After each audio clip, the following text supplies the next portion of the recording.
வணக்கம் மக்களே, welcome to Tamil factory.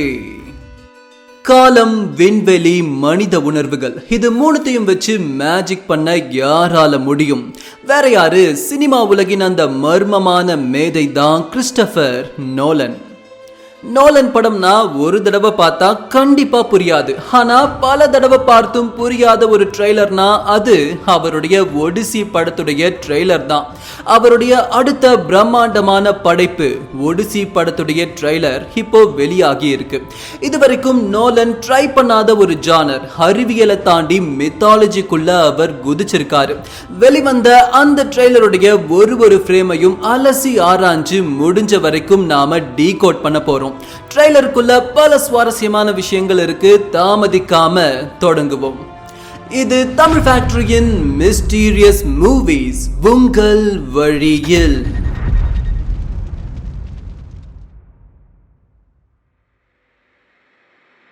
ட்ரெய்லருக்குள்ள போறதுக்கு முன்னாடி சுருக்கமா இந்த ஒடிசி கதையை சொல்லணும்னா, கிரேக்க புராணத்துல ஒரு மாபெரும் போர் முடிஞ்சு தன்னுடைய சொந்த நாட்டுக்கு திரும்பும் ஒரு அரசன் அவனுடைய கடல் பயணத்துல எந்த மாதிரியான சவால்களை எதிர்கொண்டான், தன்னையும் தன் கூட்டத்தையும் அழிக்க வந்த மாய சக்திகளையும் அரக்கர்களையும் வென்று அவன் எப்படி திரும்பி சொந்த நாட்டுக்கு போனாங்கிறது தான் இந்த ஒடிசி கதை. இதுக்குள்ள கடல் கன்னிகள், சூனியக்காரிகள், இறந்த மனிதர்கள், இப்படி பல மாயாஜால விஷயங்கள் இருக்கு.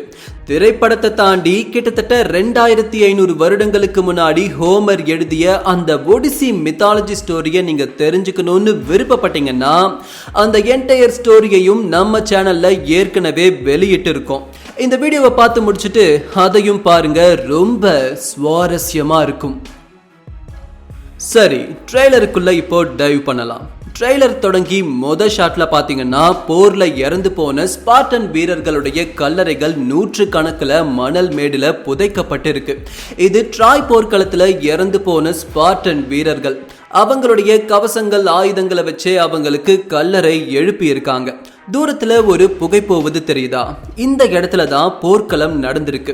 இன்னும் போர்க்களத்துல நெருப்பு எரிஞ்சுக்கிட்டு தான் இருக்கு. அப்படியே அடுத்த ஃப்ரேம்ல பார்த்தோம்னா ஒரு வீரன் திரும்பி நிற்க, அந்த வீரனுக்கு மண்டியிட்டு மரியாதை செலுத்துறான் இன்னொரு வீரன். மண்டியிட்டவன் வேற யாரும் கிடையாது, அவர்தான் இந்த கதையின் நாயகன் ஒடிசியஸ்.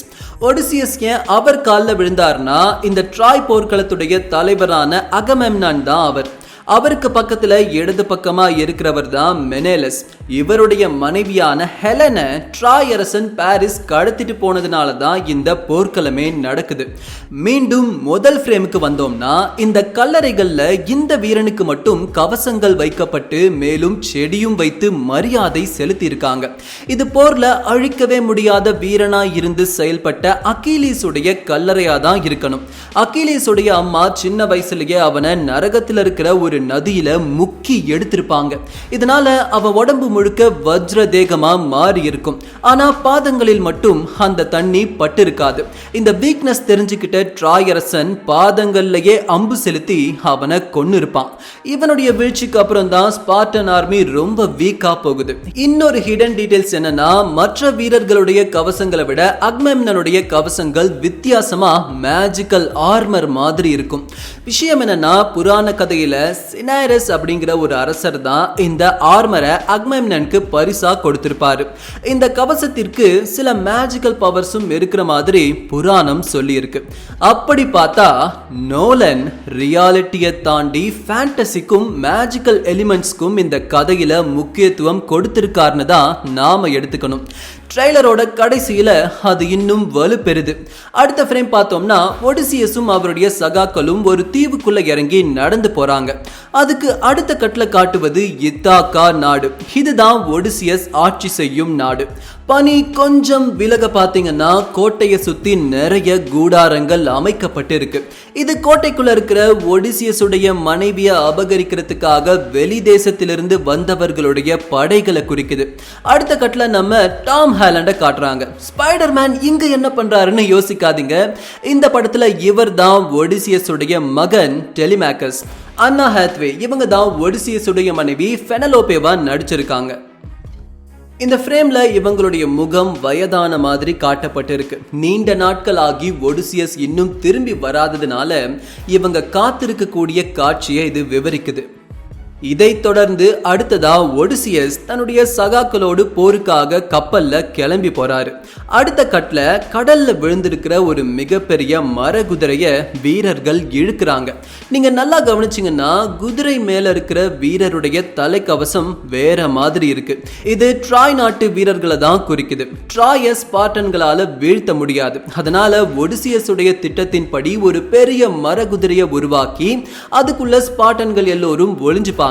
சமாதானமா போறோம்னு சொல்லி இந்த மர குதிரைய அன்பளிப்பா கொடுப்பாங்க. ட்ராய் அரசனும் நம்பி உள்ள எடுத்துட்டு போக இரவுல உள்ளிருந்து வெளியே வந்த வீரர்கள் ட்ராயை வீழ்த்தி மொத்தத்தையும் கைப்பற்றுவாங்க. இது கதையில வரும். ஆனா நோலன் இங்க கதைய கொஞ்சமா மாத்தி இருக்காரு. ஒரிஜினல் ரைட்டிங்ல மரகுதிரை கடல்ல எல்லாம் இருக்காது.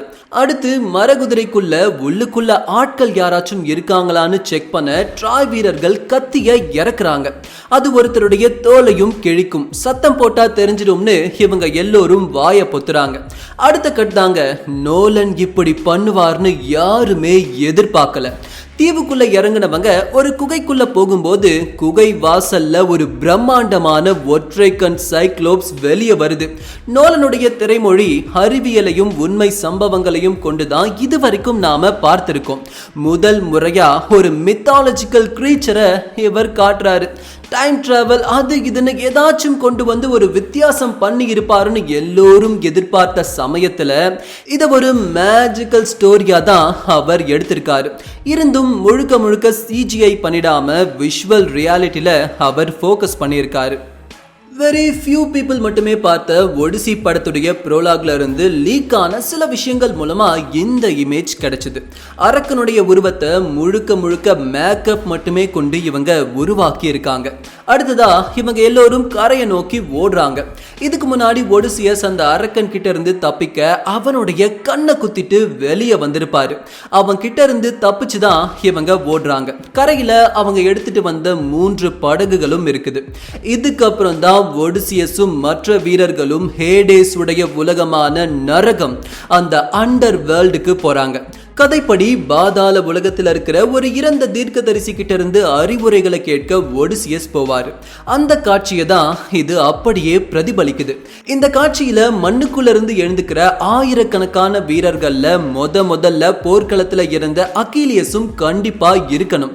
ஏன்னா கதைப்படி இந்த இடத்துல அவனும் ஒடிசியஸ்க்கு அறிவுரை சொல்லுவான்.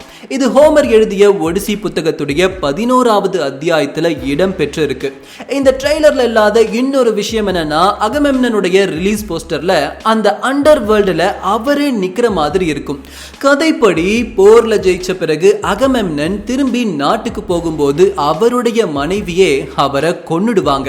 மேபி அங்கு இறந்து போன இவர் அண்டர் வேர்ல்டுல திரும்பவும் ஒடிசியஸ வந்து சந்திக்கிற மாதிரி காட்சியை நோலன் அமைச்சிருக்கலாம். இதைத் தொடர்ந்து பெரும் புயல்ல இவரும் அவருடைய சகாக்களும் சிக்கி தங்களுடைய படகை இழக்கிறாங்க. இப்படி கடல் புயல்ல இவங்க சிக்கி தவிக்கிறதுக்கு முக்கியமான காரணம் தான் சமுத்திர கடவுளான பொசைடன்.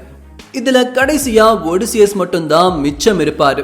ஒடிசியஸ் உடைய ப்ரோலாக பார்த்தவங்க ஒடிசியஸ் மட்டும் தனியா கரை ஒதுங்கும் ஒரு காட்சியையும் பார்த்திருக்காங்க. இது அதனுடைய தொடர்ச்சியா இருக்கலாம்.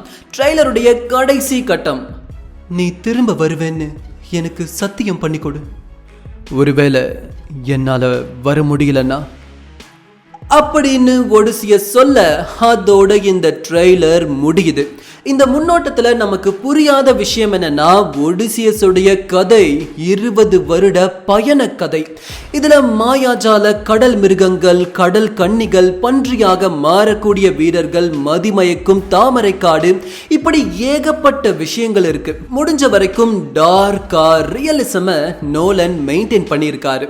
அப்போ இந்த மாதிரியான கடல் கன்னிகள், மந்திர மாயாஜாலங்கள், இது எல்லாத்தையும் எப்படி காட்ட போறாருன்னு யோசிக்கும் போதுதான் கியூரியஸா இருக்கு. மேலும் இன்னொரு யோசிக்க வேண்டிய விஷயம் என்னன்னா, இது எல்லாத்தையும் காட்டணும்னு நினைச்சாலும் 3 மணி நேரம் கண்டிப்பா பத்தாது. இதை அவர் எப்படி ஹேண்டில் பண்ண போறாருங்கிறது அடுத்த வருஷம் ஜூலை 17ஆம் தேதி தான் நமக்கு தெரிய வரும். அது வரைக்கும் வெயிட் பண்றது கஷ்டம்தான். ஆனா அதுக்கும் நம்ம சேனல்ல வழி இருக்கு. நான் முன்னாடி சொன்ன மாதிரியே ஒடிசியுடைய மாயாஜால கதையை பத்தி நீங்க தெரிஞ்சுக்கணும்னா அதுக்கான ஐ பட்டனும் லிங்க்கும் இந்த வீடியோல இருக்கும். செக் பண்ணி பாருங்க, ரொம்ப ரொம்ப சுவாரஸ்யமா இருக்கும். இந்த மாதிரி அடுத்து எந்த மாயாஜால திரைப்படத்துடைய கதையை பத்தி நீங்க தெரிஞ்சுக்கணும்னு விருப்பப்படுறீங்களோ அதை கமெண்ட் செக்ஷன்ல சொல்லுங்க. மீண்டும் சந்திப்போம். நன்றி.